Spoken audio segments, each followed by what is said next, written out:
Dulu, Sumatera adalah tanah yang berdiri gagah dengan megahnya.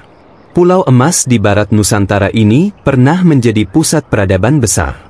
Di atas tanah yang subur dan di bawah langit yang membiru, berdirilah kerajaan-kerajaan yang memancarkan kejayaan. Sriwijaya, Aceh Darussalam, Melayu Delhi, Siak Sri Indrapura, Jambi, dan banyak lainnya. Mereka bukan sekadar nama, tapi simbol dari kekuatan, kebijaksanaan, dan pengaruh yang tak bisa dipandang sebelah mata.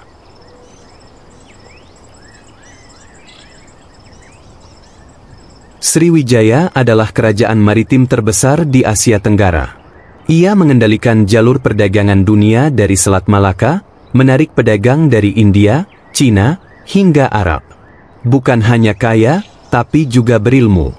Di masa itu, Sumatera adalah rumah bagi para cendekiawan dan pelajar Buddha dari seluruh Asia.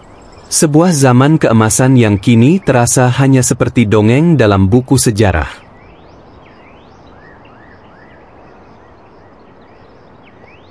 Aceh Darussalam, di ujung utara pulau ini, pernah menjadi pusat kekuatan Islam yang ditakuti penjajah.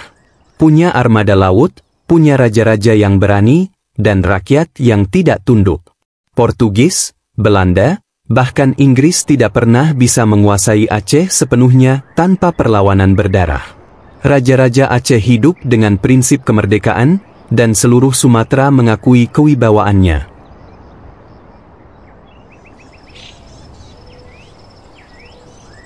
Tapi kini, Sumatera tak lagi megah.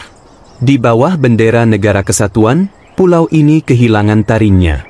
Kerajaan-kerajaan yang dulu berdiri megah, kini hanya jadi nama jalan, museum tua, atau sekadar catatan sejarah. Sumatera yang dulu mandiri dan kuat, kini bergantung pada pusat. Sumber daya dikuras, hutan ditebang, tambang dikuasai, tapi pembangunan masih jauh tertinggal dari Pulau Jawa.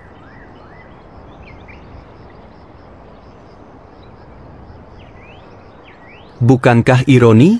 Pulau yang memberi kekayaan, justru hidup dalam keterbatasan. Pulau yang dulu menjadi pusat kebudayaan dan kekuasaan, kini hanya jadi daerah penghasil yang menunggu dikasih jatah. Di mana suara raja-raja Sumatera? Di mana martabat pewaris tahta dulu? Semua dibungkam dalam sistem yang seragam. Tidak boleh berbeda, tidak boleh bersuara. Andai hari ini Sumatera masih dipimpin oleh para raja dan sultan yang bijak seperti dulu, mungkin kondisinya berbeda. Sumatera akan punya kekuasaan sendiri atas tanah dan rakyatnya. Keputusan-keputusan penting tidak perlu menunggu restu dari ribuan kilometer di timur.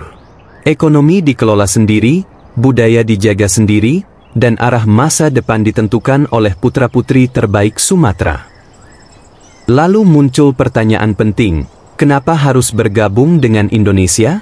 Apa yang didapat oleh rakyat Sumatera? Apakah suara mereka benar-benar didengar? Apakah sejarah mereka dihormati?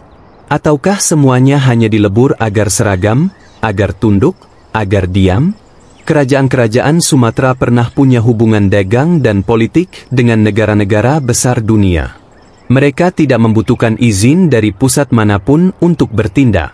Tapi kini, bahkan untuk membangun jalan tol pun harus menunggu anggaran dari pusat. Sumatera hari ini butuh kebangkitan.